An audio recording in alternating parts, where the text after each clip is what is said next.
Niger, Africa's longest oil pipeline being built in Niger and Benin. The China National Petroleum Corporation is currently working on what will become Africa's longest oil pipeline in Gaya, Niger, at the border of northern Benin. The pipeline will be almost 2,000 kilometers long, with 1,250 kilometers in Niger. The pipeline will start in the Agadem oil field in eastern Niger and end at the port of Seme in Benin. Launched in 2019, the project was scheduled to be completed in 2022. However, the ensuing pandemic prevented the nation from realizing that timeline. As reported by AFP, more than 600 kilometers of the pipeline have been laid, and Niger expects to begin exporting crude next July. With this pipeline in operation, Niger expects to produce 110,000 barrels of oil per day in 2023, with 90,000 barrels being exported, as stated in AFP. Niger plans to increase oil production to 200,000 barrels in 2026, as per AFP. Additional oil deposits have been discovered in Kafra, in the northeast of Niger, and in the Agadem region, from where the current pipeline is being constructed, according to AFP. As stated by AFP, Niger has an estimated 2 billion barrels of oil reserves. This news channel has not read the details of the agreement signed by the Chinese oil company and the Nigerian government. Kenya reportedly defaults on loan repayments to Chinese for SGR.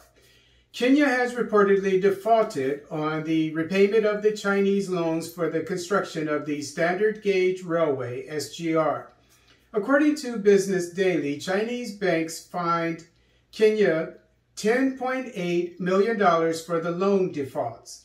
Kenya borrowed over $4 billion from Chinese banks for the construction of the Mombasa-Naivasha SGR, which was completed in 2017.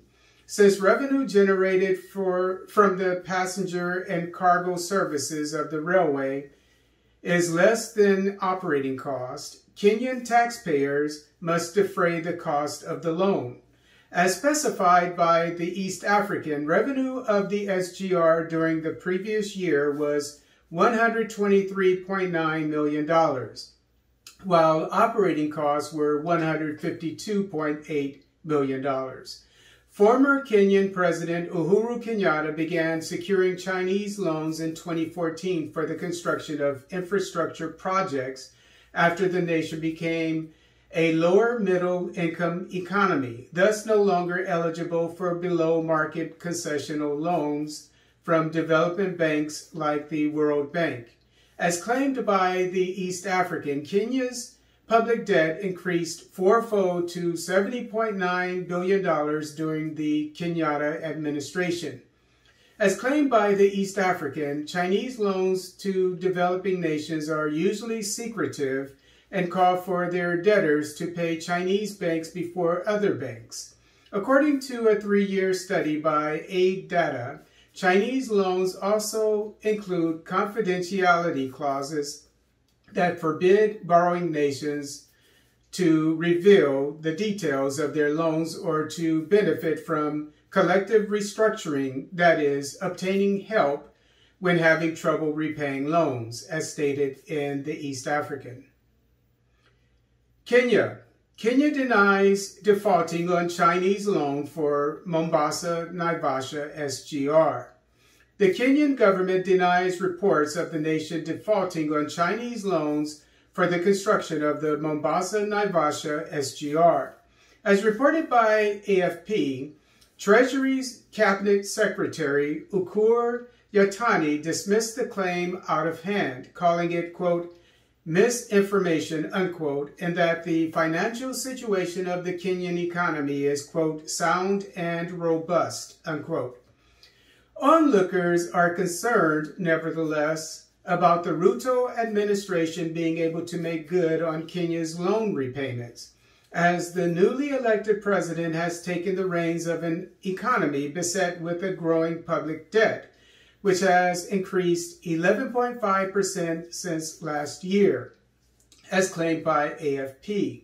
Another cause for concern is Ruto's U-turn on his predecessor's policy to make it mandatory for shippers to use the Mombasa-Naivasha SGR.